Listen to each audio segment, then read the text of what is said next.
cow. Today I want to talk a little bit about electrical safety and just general electrical safety. Now, the number one thing, especially when it comes to nowadays, is making sure that when you're working on a car, you're not wearing stuff like this.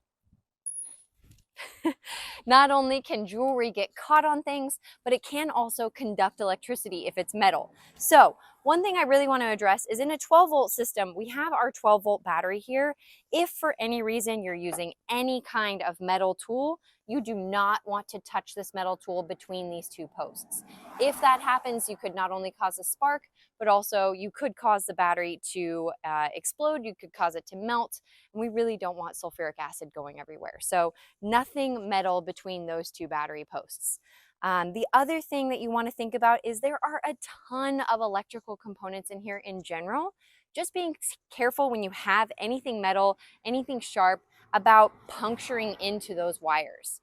Now, one thing that we don't really think about a lot is when we wash our car. So water and electricity don't usually mix. Now we want to make sure that if you're washing your car, I highly suggest you do not pressure wash your engine.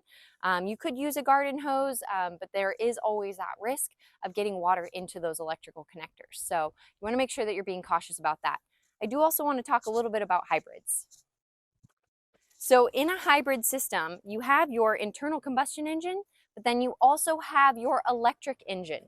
Now the primary difference here is that anything orange is carrying enough voltage that it can kill a human, okay? So if you have a 12-volt system, that's not necessarily enough voltage that it can kill a human, but anything in these orange wires here does have enough voltage to kill a human. So make sure, really make sure you're keeping your metal tools clear of that, and if you're working on that system, that you are a trained professional.